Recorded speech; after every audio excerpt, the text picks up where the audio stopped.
Hello, ladies and gentlemen. Welcome to Dimitri Cinema. I'm your host, Dimitri. Today, I'm gonna do like a quick version of the new Nightmare on Elm Street movie coming up. They're in talks. Paramount, Wes Craven, they're doing all that. All right. So, Paramount Pictures is developing a new Nightmare on Elm Street feature. The studio secured U.S. rights to Wes Craven's original 1984 screenplay from the late director's estate. The project will be produced under Paramount's new genre label, Paramount Primal 1, 2, 3, and 4. Watch the video as it breaks down all of the announcements and what bringing Freddy Kruger to Paramount, what it means for the franchise and for Nightmare on Elm Street in the works from Paramount. 20 days ago, they had a meeting. Okay, so Paramount closed a deal for the domestic U.S. rights with the Wes Craven's estate.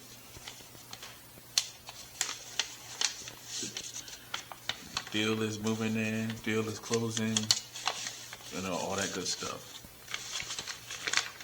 So, Wes Craven, alongside producer, attorney Mark Torproff, Nuance Cinema previously retained primary control of the franchise.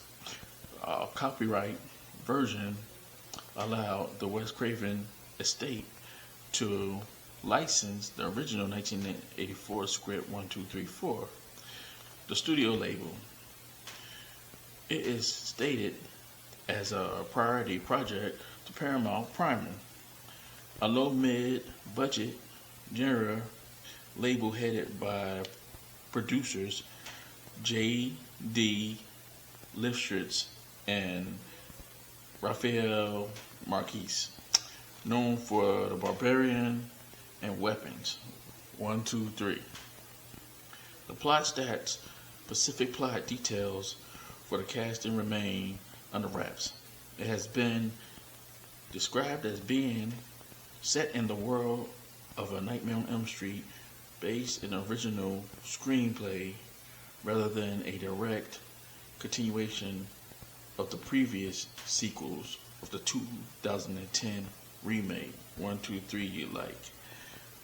Basically Jackie Early, the one that didn't do too good, that wasn't, I didn't like it. A lot of people didn't like that one. So what they're gonna do,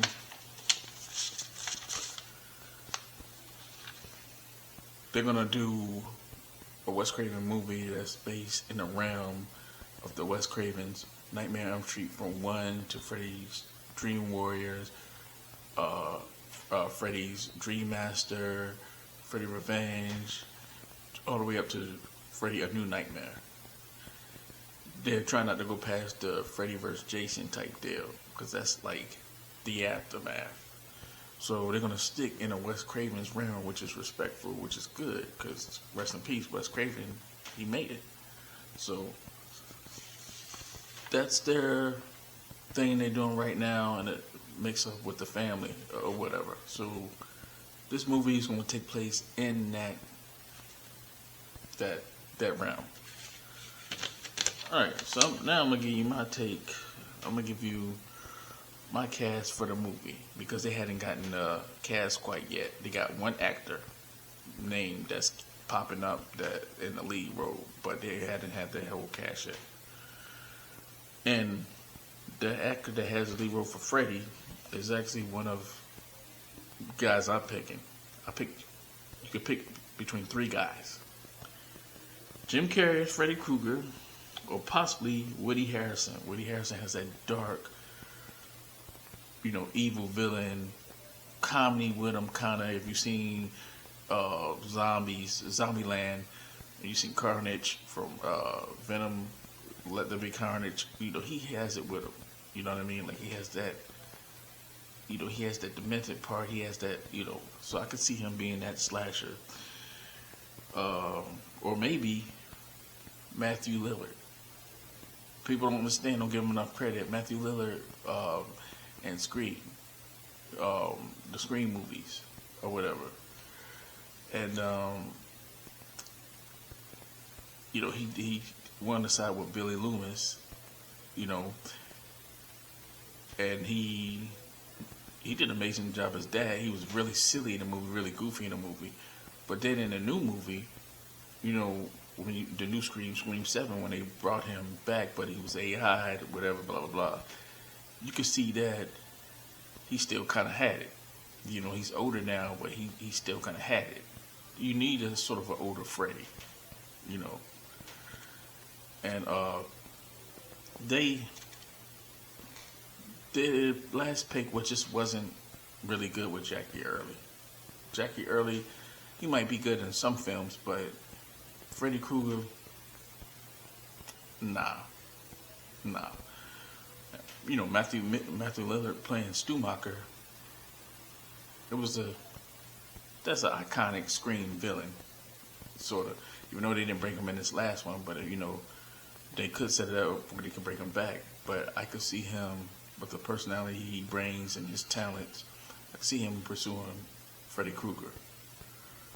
The burnt face, Scissorhand villain who murdered little kids, Springfield, and their parents, pretty much killed them, burnt them alive. Made a deal with the devil. He come back as a demonic demon that's back over that haunts you in your nightmares. So we also got Camelia Mendez as Nancy Thompson. Camelia Mendez was Tila in Masters Universe, for those who don't know. Tom Holland, which we all know who Tom Holland is, Spider-Man. Glenn, Nancy's boyfriend. Then you got Jenna Ortega as Nancy's best friend, Tina, who dies at the beginning of the movie from Freddy. She's one of Freddy's first victims. You got Ty Sheridan as Rod Lane, who's Tina's boyfriend, who also is investigated for her murder. The cops think he had something to do with it, so they're coming at him after she dies. Josh Hartnett as Donald Thompson. Josh Hartnett, Halloween H2O. He was in a Night Shyamalan movie. I'm just trying to come to my head. When I think of it, I'll bring it up again. But he's been in a lot of movies or whatever. I got him as Donald Thompson as Nancy's father. Natalie Portman as Margie Thompson, Nancy's mother.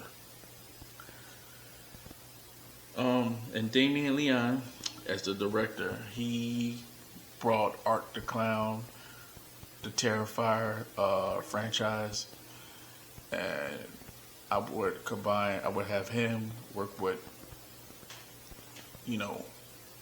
some of the people that maybe somebody that's still in the movie genre that Wes Craven worked with his Freddy's. Hopefully you have somebody still alive that still remembers, how they did things on the set, whatever. I would find him with him, and I would bring, as far as the production company, it's going to be Paramount, and I would do New Line Cinema, and I would throw Blumhouse in there. Because, you ain't going to go wrong with 3 people working together as a team. 3 production companies chipping in. It's been done before. So, that's my thing. Now, how do I feel about it? Should they do it? If you're going to do it, you got to do it right. Freddy is an iconic character that the right actor, the most polished actor with a great craft that takes the craft serious, I could see something happening to them on this character, because that's how big Freddy is in the horror world. Heath Ledger, a.k.a. Heath Ledger, Joker, he died from taking overdosing on staying alive. I mean, staying up during filming and trying to perfect his craft, like trying to just make himself better and better every day. So he needed less rest. He couldn't stand sleeping. He kept him up. Before that, Joker, Jack Nicholson, Tim Burton's, he warned Heath Ledger and told him, hey, it'll turn me into an alcoholic. It might do that to you because that's how deep this character is, how iconic this character is. He didn't think he would get overdose on medication to keep him up, but he knew it was going to do something to him. Luckily, Jafar Jackson plays his uncle, Michael Jackson. Michael Jackson, one of the most iconic entertainers of our history, of the United States, of this world. And he did a really good job, but it didn't do anything to him because that's a big role to take on. And you got a lot of iconic characters out there you got to think about. And like I said, certain actors take their craft seriously. When you break it down to you, if you have a role offer a role to you where it's like, hey, take me for instance, Dimitri, you wanna we got this role for you in this movie where you wanna play this mailman, and you're gonna have like 4 different scenes or whatever, but you're just playing your role is a mailman. That's it. You're not starring the show. You're not, the character's not that big. It's not a big character show. You're just like a side character. You don't have to take drugs to keep you up all night to perfect that. That's what I'm saying. Towards they come to me and say, hey, Dimitri, we want you to play JoJo from Casey's JoJo. I'm just using that because a lot of people say I look like him. Or Darius Rucker from Hootie and the Blowfish. A lot of people say I look like him. I don't get where that come from. But I'm just saying, those are more biography type characters. Are they as iconic as Mike Jackson? No. But I'm saying it's bigger than a mailman walking down the street delivering your mail. So certain actors for certain parts, it depends on what kind of actor they are, they go all out. Michael Jordan shot his jump shot, back and forth, practiced the fadeaway, practiced driving to the hole, practiced his crossover. Till he perfected it. He practiced over and over for a whole summer till he got good because he was obsessed. Kobe Bryant studied Michael Jordan moves, studied Magic moves, practiced his way until he perfected it. Jerry Rice practiced on his routes. Denzel Washington practices on his craft, so his range could be bigger. You know what I mean? Certain rappers, that's into it. Tupac, 50 Cent, Nas, their craft. Anybody that's good at what they do, they're obsessed with their craft. So when it comes to stuff like this, somebody throw a big role at you, and you one of those obsessed, talented people, your professionalism this high, you want to drive yourself all the way to the edge to make that. Robert Downey Jr., Chaplin, it drove him to the point he was an alcoholic. They caught him in the bed with somebody. He broke in somebody's house. I think they found him in the bed with their little girl, passed out drunk. He didn't do nothing to the little girl, but I'm just saying, it drove him that, like, you know what I mean? Like, this is big. So Freddy, you get somebody like, Woody Harrelson. Woody Harrelson is a pretty good professional actor. His craft is pretty good. Jim Carrey, on the other hand, he definitely perfects in what he do. I call him the king of goofiness as far as his comedy. And then you have Matthew Lillard. These are guys I could see that has the range of Freddy. Freddy was more, to me, back in the day, he didn't really scare me. Michael Myers scared me. That William Shatner mask, that literally scared the shit out of me. Sorry.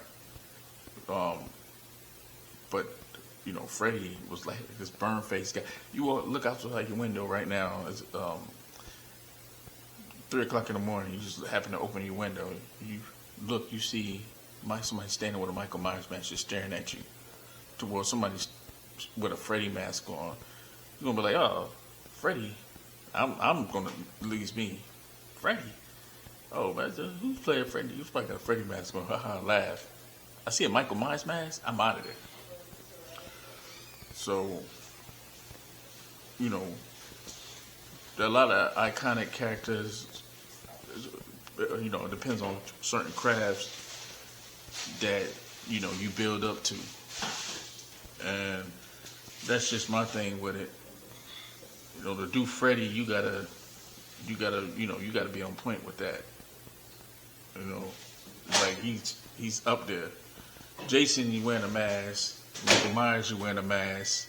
Ain't nobody talking. Anybody can play Jason. Anybody can play Michael Myers. Ain't nobody gonna just play Freddy like that, especially with his sense of humor. So, my thing about it is, come with the goods. Don't just come. You know what I mean? But that being said, should they do it? Go for it. Go for it. You know what I mean? Like, you can't get no worse than Jackie Early. I would think you can't get no worse than Jackie Early. And the directors, you know, don't get no sloppy director. You know what I mean? Like, get somebody that's you know, perfecting horror films that do pretty decent. You know, if you have to get somebody that's been around, just, you know, Wes Craven brought it. He did it. He did Scream. You know, so yeah, I could go through with it. You know, you gotta make an impact when you do it. You gotta make an impact with Freddy. You know, you don't have to be really great, but not really bad.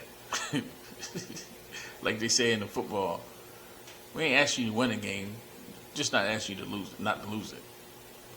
So, I mean, and when I say perfect your craft and there's certain roles you do, I'm not saying always do a good job of what you do.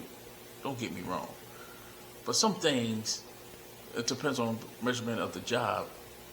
If you got to work as hard or do as big towards a job that you do have to do, you know, be as big. Always do your best or do good. You know, don't ever do bad job. But some jobs you don't have to overdo, over push yourself. You know, AKA sleeping pills, whatever, alcoholic, whatever, just to get to that edge. You know what I mean? So, but some people get drove like that. They get drove like that. Yeah, so Nightmare on Elm Street is coming. Paramount is bringing it. You guys tell me in your comments what you think on this, and let me know how you feel, and tell me your take on the movie, and tell me the cast you think should be it. It ain't just about me, it's about you. I just bring you my whole world of this whole thing. So yeah, Nightmare on Elm Street. Have a good weekend.